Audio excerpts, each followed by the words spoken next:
Welcome to Influential Sports.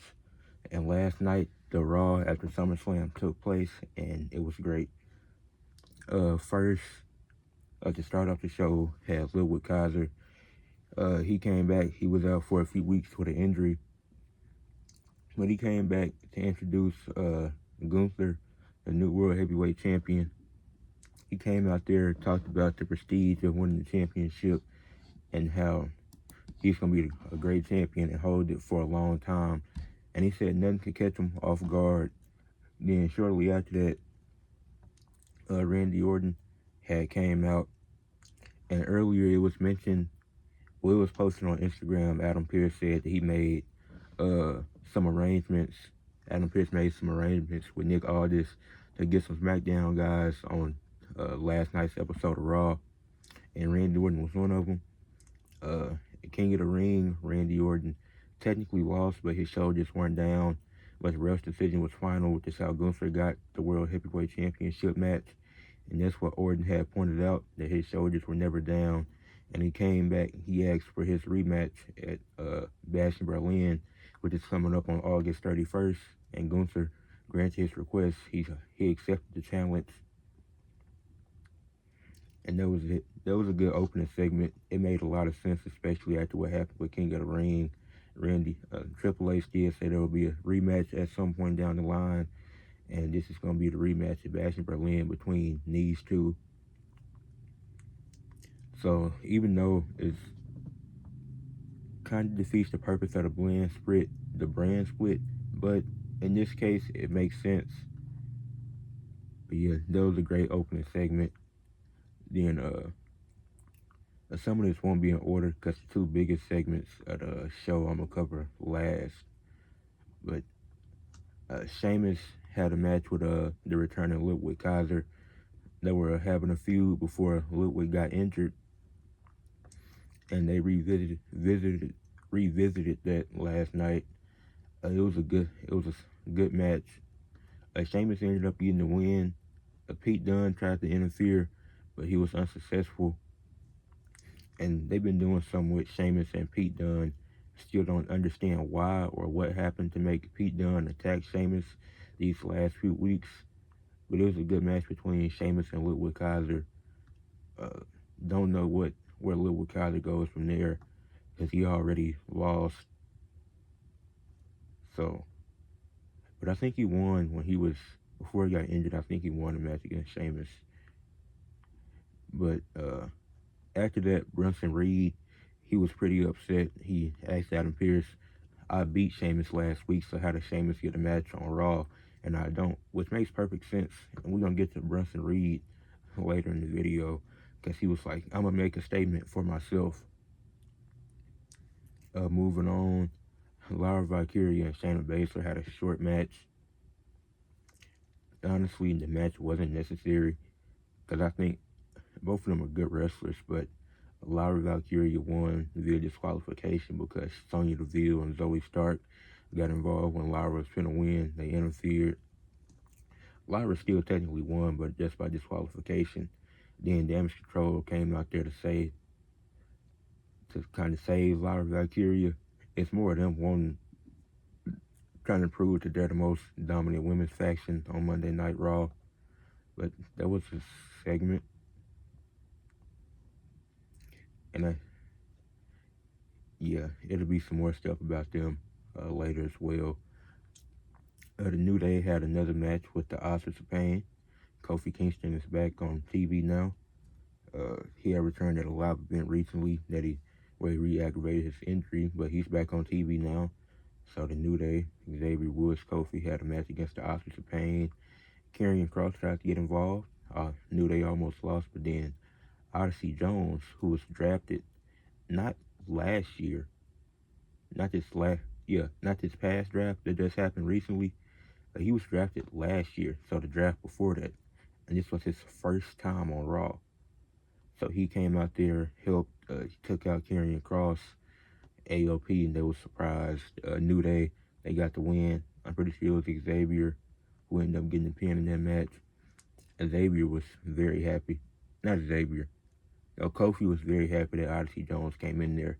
Xavier was kind of confused because as they got later, because not too shortly after that, when they were backstage, Xavier, he was like, I didn't know you called in Odyssey Jones. He didn't know, because Kofi didn't discuss this with him.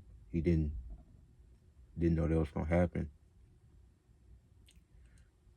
So yeah, Odyssey Jones helped out the New Day, but I think Xavier Woods might turn soon.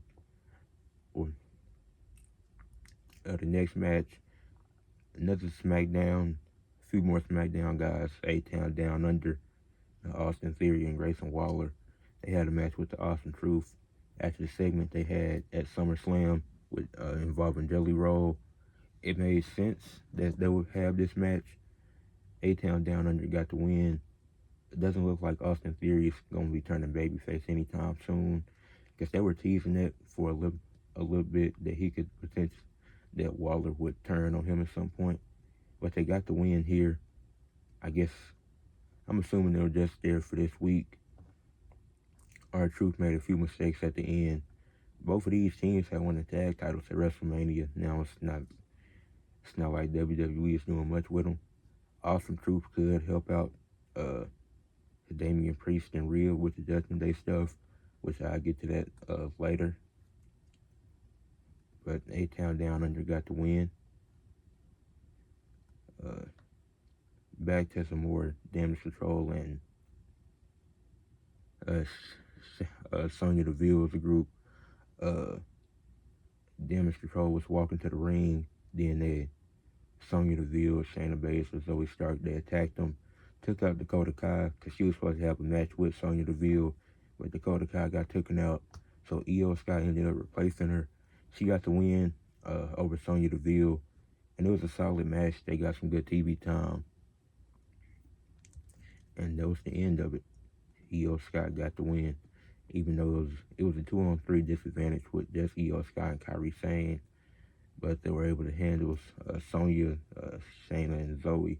And then next week, Iyo Sky and Kairi Sane having a tag team match against Shayna Baszler and Zoe Stark. And whoever wins that'll be the new #1 contenders for the tag or women's tag team titles. The main event of the show was the Wyatt Sick6 against American Made. The Wyatt Sick6 consisting of Eric Rowan, Dexter Lumis, who has dreads now, and Joe Gacy against American Made, which is Chad Gable and the Creed brothers. This was a great 6-man tag team match.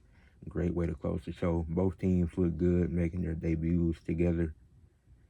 And I think this isn't the end of it. The Wyatt Sick6 got the win, but this definitely isn't the end of the rivalry. It's definitely going to go on for a little bit. But I enjoyed the match. Everybody looked good in the match. But great. The crowd, they were cheering for Eric Rowan because this was the Wyatt family.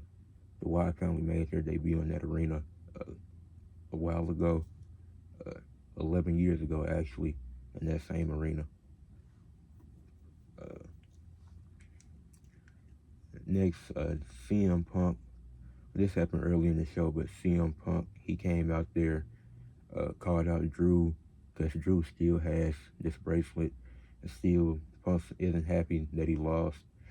And then as Punk called out Drew, Seth came out there because he wanted to fight Punk. Then you see Drew in the crowd, and he started talking. Then these three, then Seth and Punk just staring at each other. Then Drew, he mentions the bracelet, which makes Punk mad.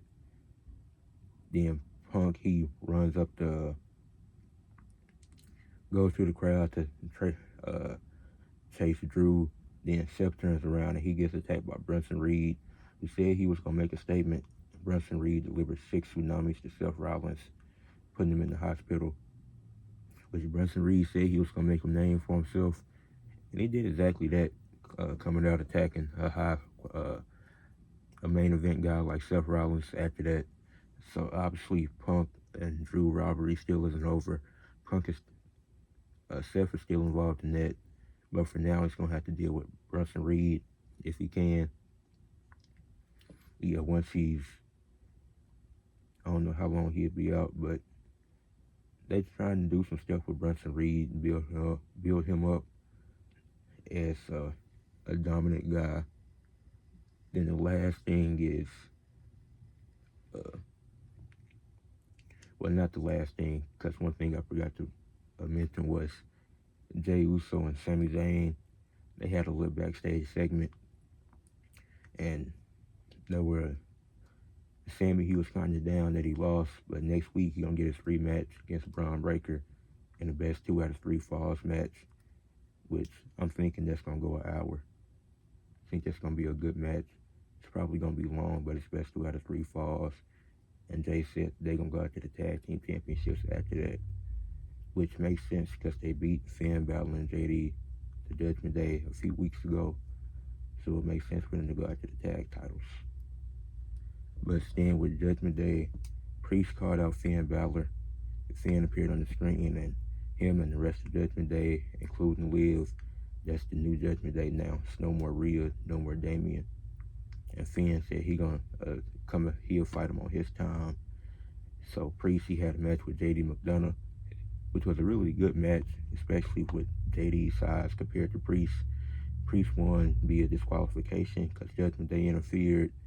They were attacking Priest, but then Rhea came out there to make the save. Liv and Dom ran off.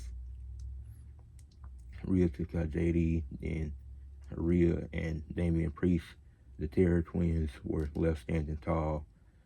So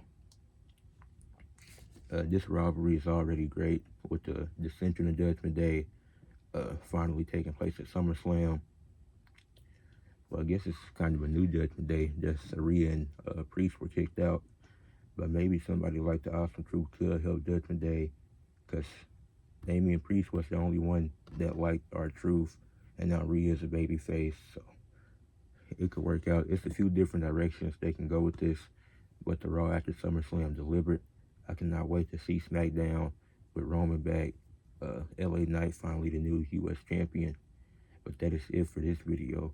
Leave a like, subscribe to the channel, and comment your thoughts on the Raw after SummerSlam. Peace.